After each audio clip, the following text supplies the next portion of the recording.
Hey guys, it's JD with the Homestead Gamer here. Just sweating outside because it's 90 something degrees in South Carolina at this time of year, or today. And wanted to talk to you guys a little bit about our chicken problems.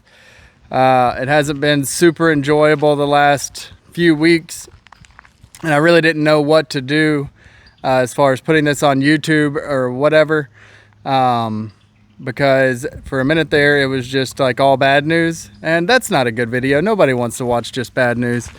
So long story short is we got chicks the day that our son was born. The post office called me and said, hey, we got your chicks down here. And I'm like, awesome, we literally just had a baby. John was born, so I got a friend to go to the post office and get our chicks. And we had the chicken coop up already, and so we put them inside and put them in with a heat lamp on them, moved them out to the garage after a little bit, and then finally moved them out to the coop. The only thing is, and here's our coop, that same friend had also given me 2 egg layers so that we could go ahead and have some egg production, which was nice because it was kind of instant gratification. And you do have eggs as it goes on, as you're raising up your egg layers. If you don't know, when you get chickens, it takes a while for them to lay eggs when you first get them. So anyway, we were raising them up. It's our first time with chickens, so we didn't really know stuff. And so we're kind of counting on our friend over at Two Cheeks in a Farm for their knowledge and lots of conversations with them, and they've really been helpful through our homesteading journey. I come out one day and like half my chickens were dead, and there was some sort of bloody chunks in there without getting too graphic. So I called him freaking out, and we're going through all the different things, and he actually came over and inspected them and tried to figure out what in the world was going on. And he's like, I don't know, go to Tractor Supply and get Corid. It's in the chicken medicine aisle, and put that in their water and try to like dip their beaks in it and get them Corid as fast as possible. I don't think it's Coccidiosis, but it could be. So that's what I did. I went that day and got it and came back to the farm. So I came back to the farm with the Corid and found out that some more chickens had passed away. I gave them all the medicine, and basically the rest of them continued to kind of drop off slowly. And coccidiosis evidently is a parasite that is found in soil, I guess. And if you know anything in dirt, if you know anything about chickens, they kind of live in dirt. They are all up in it. They do dirt baths, stuff like that. And they he's like, man, I didn't think to tell you, because coccidiosis goes away after 5 years of not having chickens on the land. And we have virgin land. Like, to my knowledge, we've owned it for more than 5 years, and we've never had chickens here.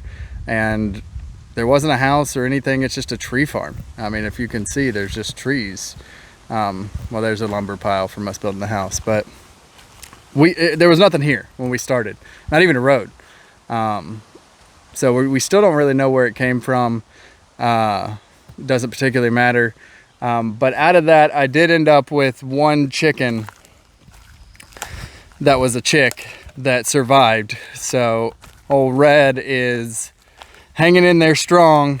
And if I back up a little bit to the beginning of the story, when I ordered the chickens, you can order them onesie twosie if you would like to. But they charge you like a $50 charge, whatever, all the places that we were looking at online to get chicks. And basically it was cheaper to buy 15. So I bought 15, even though I was keeping 8, and I gave the rest of them to Two Cheeks in a Farm, as thanks for them helping me out, so to speak.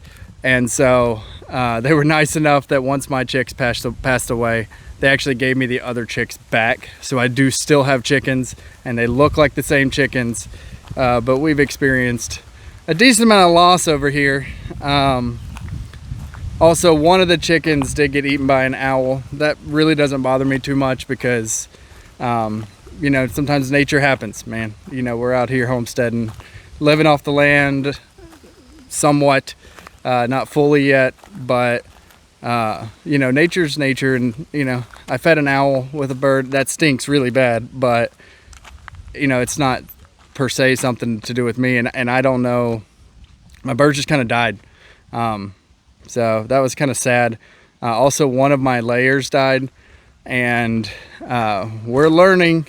And, you know, according to them, there's nothing that I could have done or that I did that was negligent, so to speak. And, you know, I guess my birds were a little smaller than they should have been, and I didn't know.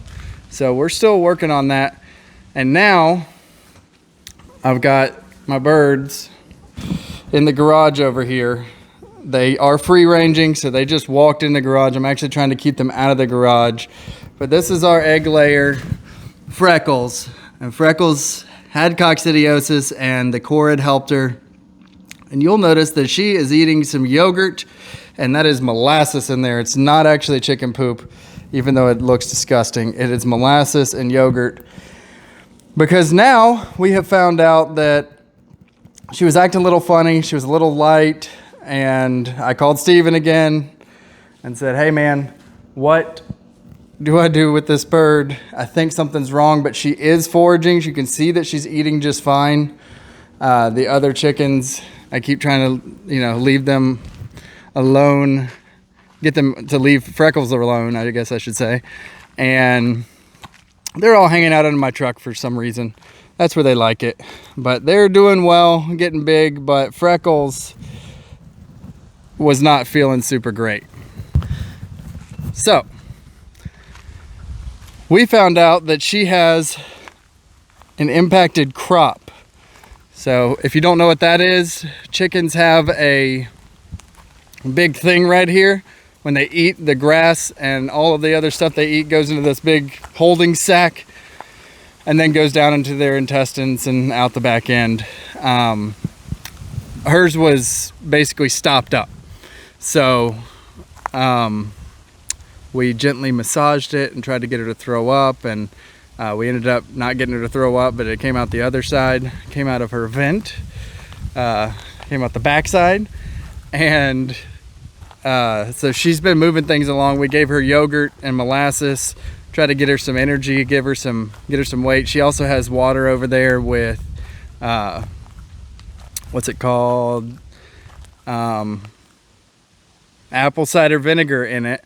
So she's got apple cider vinegar in her water, and I put some worms in her yummy yogurt molasses cocktail there. She seems to be loving it. She's been eating it all day, and she has been pooping stuff out, so that is good.